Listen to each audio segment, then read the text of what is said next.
स्वागत है दोस्तों। आज की इस वीडियो क्लास में हम आचार्य रामचंद्र शुक्ल जी के महत्वपूर्ण कथनों को देखेंगे जो आदिकाल के विषय में लिखते हुए उन्होंने लिखा हुआ है। ये सारे कथन सभी प्रतियोगी परीक्षाओं में समान रूप से उपयोगी हैं। टीजीटी, पीजीटी, असिस्टेंट प्रोफेसर और यूजीसी नेट सभी में आचार्य रामचंद्र शुक्ल जी के कथन तो पूछते ही पूछते हैं। तो हम ये जो सीरीज की शुरुआत कर रहे हैं इसमें हम आदिकाल से लेके आधुनिक काल तक शुक्ल जी के जो भी कथन हैं वो हम यहाँ पे कलेक्टिव ढंग से देखेंगे।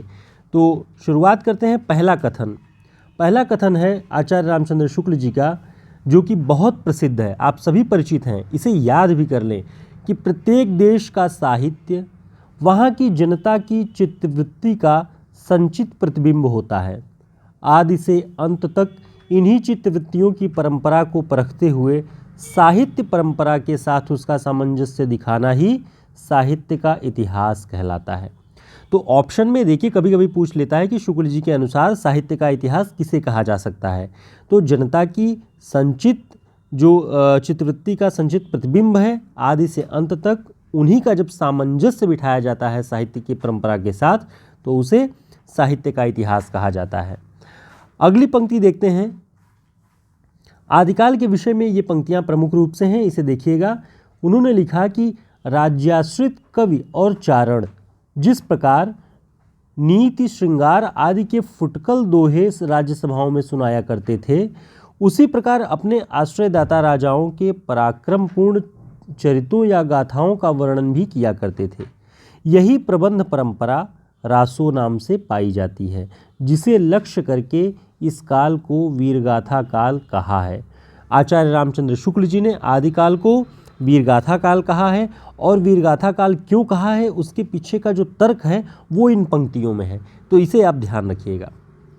अगली महत्वपूर्ण पंक्ति है। आदिकाल के समय सीमा निर्धारित करते हुए उन्होंने लिखा कि महाराज भोज के समय से लेकर हम्मीर देव के समय के कुछ पीछे तक आदिकाल या वीरगाथा काल को माना जा सकता है। ठीक है, इन पंक्तियों को आप ध्यान रखेंगे। आगे जो महत्वपूर्ण पंक्ति है उसे देखते हैं कि नाथ पंथ सिद्धों की ही परंपरा से छट कर निकला है, इसमें कोई संदेह नहीं। अब देखिए आचार्य रामचंद्र शुक्ल जी की जो उनका मत है, उस मत के अनुसार इसमें कोई संदेह नहीं है कि नाथ पंथ जो है वो सिद्धों की परंपरा से ही छट कर निकला हुआ है। तो ऑप्शन में कभी भी आए कि नाथ पंथ का उद्भव कहाँ से मानते हैं आचार्य रामचंद्र शुक्ल, तो सिद्धों की परंपरा से ही छट कर निकला हुआ। अगला कथन है नाथ परंपरा में मत्स्येंद्र नाथ के गुरु जलंधर नाथ ही माने जाते हैं। तो मत्स्येंद्र नाथ के गुरु कौन है? जलंधर नाथ। और नाथ परंपरा में ये बात लिखी है आचार्य रामचंद्र शुक्ल जी ने। अगला महत्वपूर्ण कथन है कि नाथ पंथ के इन जोगियों ने परंपरा साहित्य की भाषा या काव्य भाषा से, जिसका ढांचा नागर अपभ्रंश या ब्रज का था, अलग एक सधुक्कड़ी भाषा का सहारा लिया। किसने? नाथ पंथ के इन जोगियों ने। जो काव्य भाषा का ढांचा था नागर अपभ्रंश या ब्रज का, उससे अलग सधुक्कड़ी भाषा का सहारा लिया, जिसका ढांचा कुछ कुछ खड़ी बोली लिए राजस्थानी था। सधुक्कड़ी में क्या क्या है? खड़ी बोली लिए हुए राजस्थानी। ये बात आपको ध्यान रखनी है। तो शुक्ल जी के महत्वपूर्ण कथनों से ही आपकी बहुत सारी चीज़ें, बहुत सारे कॉन्सेप्ट आपके तैयार हो जाएंगे, इसलिए इन्हें ध्यान में रखें। आगे देखते हैं कि शुक्ल जी और क्या लिखते हैं। शुक्ल जी लिखते हैं कि सिद्धों और नाथों की रचनाएं सांप्रदायिक शिक्षा मात्र हैं। जीवन की स्वाभाविक अनुभूतियों और दशाओं से उनका कोई संबंध नहीं है। यानी जो तांत्रिक विधि थी, जो अन्य पूजा पाठ के जो बाह्याडंबर के तौर तरीके थे, वो सारी चीज़ें सिद्धों की अपनी परंपरा के रूप में थे, इसलिए इन्हें शुक्ल जी ने सांप्रदायिक रचनाएं कहा है। तो ये प्रश्न पूछा भी गया था कि सिद्धों और नाथों की रचनाओं को शुक्ल जी किस प्रकार का मानते हैं, तो ये सांप्रदायिक शिक्षा मात्र है। जीवन की स्वाभाविक अनुभूतियों और दशाओं से इनका कोई संबंध नहीं था। आगे देखिए, सिद्धों में सबसे पुराने कौन थे? तो शुक्ल जी लिखते हैं सिद्धों में सबसे पुराने सरह थे। सरह माने सरहपा। तो ध्यान रखिएगा इस बात को। साहित्यिक प्रबंध के रूप में जो प्राचीन ग्रंथ उपलब्ध हैं वह है पृथ्वीराज रासो। साहित्यिक प्रबंध के रूप में बात कर रहे हैं, जो सबसे प्राचीन ग्रंथ उपलब्ध है वह है पृथ्वीराज रासो।